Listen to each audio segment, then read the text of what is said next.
My name is Drew Waldron, and I am on with Jim and Sabin, the Lobster Cousins. Jim, Sabin, thank you so much for taking the time to join me today. Thanks for Thanks for having having us. us.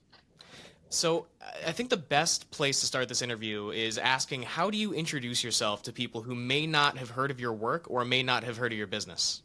I usually start by telling them I'm the smartest cousin from Cousins Maine Lobster and that I've paved the way to success for our business. No, no, kidding.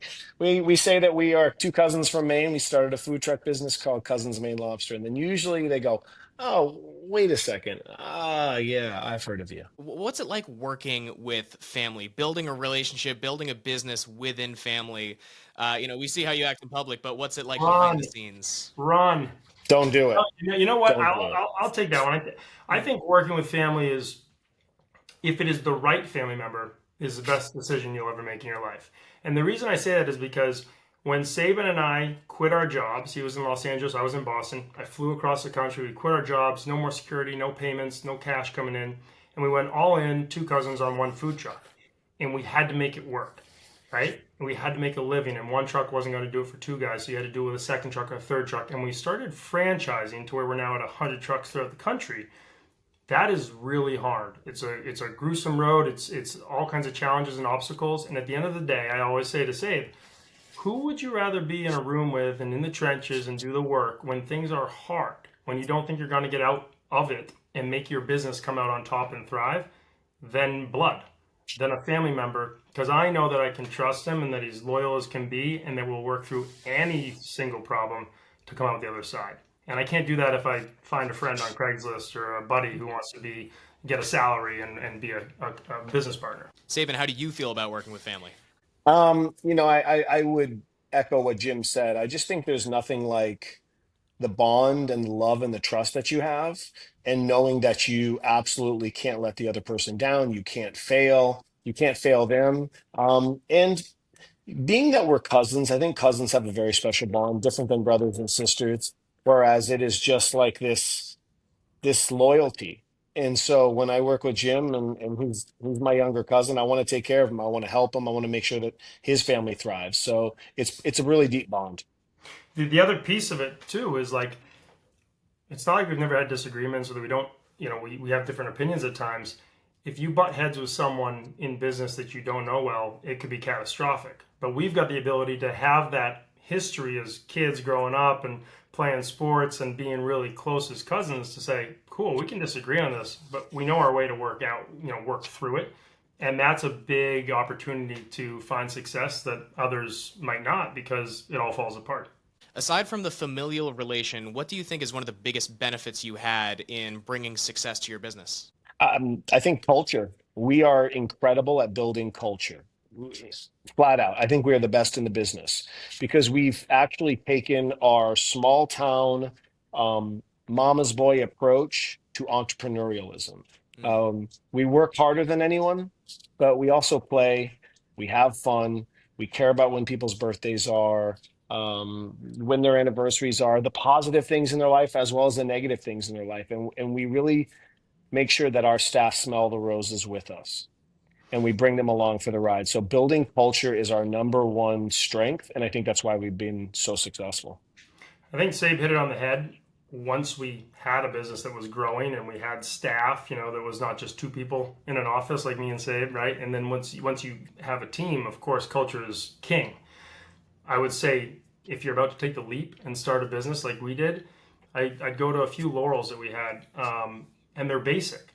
We outwork everyone, like Saban said, and that's just, some people aren't willing to do that. Sometimes all it takes is all you've got.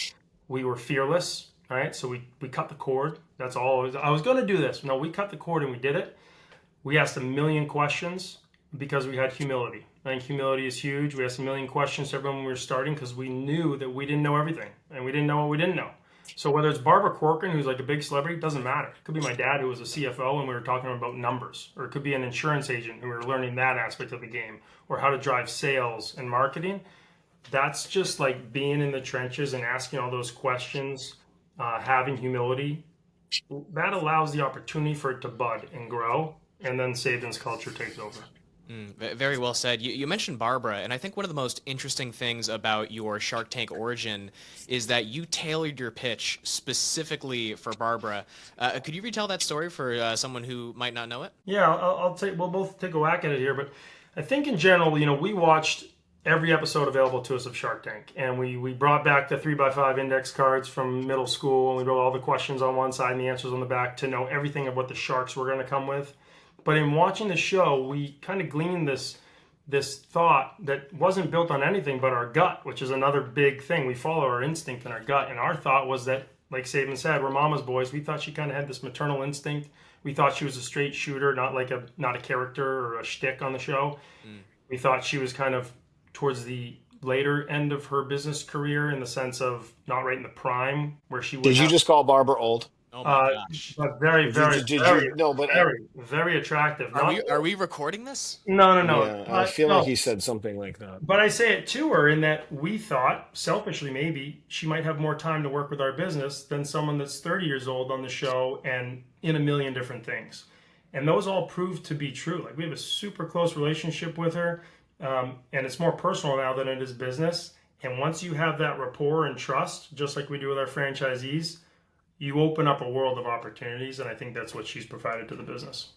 When you're talking to all of your audiences, you're not just giving your message and your story to other food service clients. You're talking to schools, you're talking to businesses, people that have nothing to do with the food service industry. What do you think is the most valuable part of your story or your keynotes that you're giving to your audiences? What is audience reception like for some of the talks that you give? Yeah, it doesn't. When we talk to people, it has nothing to do with food. You're absolutely right. It's about hard work, discipline, and taking the leap. And Jim mentioned it earlier. We cut the cord. We did it. So it doesn't matter what your idea is. It doesn't matter if you work a job or if you're an entrepreneur. It just means that you're able to follow through with your dreams. And what we do when we speak to people is we said, if we can do it, you can do it. We're a couple of kids from Maine. We didn't go to business school. We didn't know what the hell we were doing ever. But we've asked tons of questions. We've worked really hard. We've stayed true to our values and we've been good people. And in the end, we're successful. If you do that in any industry, you will be successful. That's our message. Yeah, I think too for us is like since we started this with no history and business acumen and we got to where we are, the $1 billion of sales nationwide, like never in our wildest dreams would we have thought that was a thing. So as we say, hey, if we can do it, then you guys sure as hell can do it. But we have this whole spectrum of content or topics or conversations, be it a family business, be it customer service, be it sales, be it growing something from the ground up, kind of fake it until you make it type of a thing. And celebrity stuff going on, but also homegrown, just our family and cousins and our franchisees who are like families to us. So when you go into a Liberty Mutual talk that I did, it's insurance, right? But it's sales. I sell lobster rolls. Everything is sales. Doesn't matter what it is. Customer experience, huge. Whether it's finding us, eating our food, the takeaway from it, that's the same in insurance sales. Spoke at my high school, boarding school in New Hampshire. It was nothing to do with food. It had to do with the best moments of my life, the best 2 years of my life. And I was talking to them about if I was in your shoes, what I would appreciate there. And so to me, it's like being able to find something poignant in our 13, 14 years of business that I think resonates more with with people we'd speak to than someone like I don't mean like Mark Cuban, right? We're not better than Mark Cuban. But that's so far fetched for a lot of people to be like, how am I going to wake up and be a billionaire tomorrow? It's, he's light years ahead. But for us, we started outside of it, we got into it, we grew it, and it's all right here, and we can replicate it, and we're relatable. And I think that's the big thing. We have a lot of things to relate to an everyday American or anyone. Absolutely. Absolutely. Very, very well said.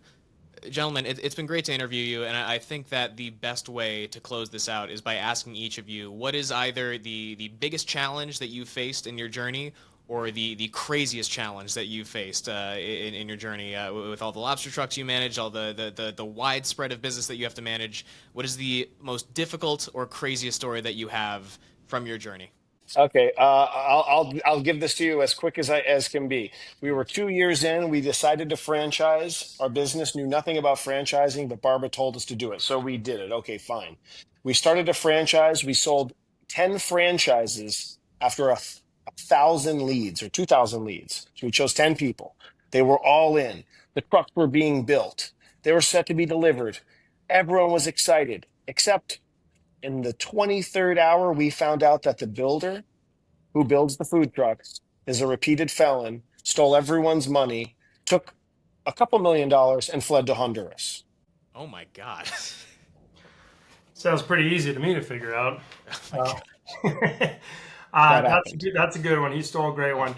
I think for me, and I'm more kind of tapped into this, is saying we don't produce toys or trinkets or wooden stools that I can just mass manufacture. We work in a wild caught animal that is on the ocean floor, that is caught by hand and then processed into meat, and that's got to go to all of our locations. So to work in just a wild caught industry that needs to go out to the masses and needs to be the same exact lobster and quality every time, whether it be Los Angeles or Pittsburgh or Dallas or New York City, is a critical component of the business. And as we've grown really quickly, that's imperative at all costs. And I think probably the one other thing is saying, like, we've grown this franchise to where we have 800 employees and franchisees in the system nationwide. It's like, I don't mean being like mom and dad, but you know how many different personalities and attitudes and thoughts are in there of managing that to where you have this family first feel, this culture that Sabin said. If you create something like that, that's like a movement that people sink their teeth into and they bleed Cousins Maine Lobster, that's like the biggest thing that can take us to the moon. And we do it together, and that's, I think, a huge part of what Sabin and I bring. But it's a full-time job. It's no joke. Absolutely. Congratulations to you both on all your success. That is going to conclude our conversation with Jim and Sabin. Thank you both for your time. I really appreciate it. Thank Appreciate you. it, brother. Have a great day. Thanks, guys.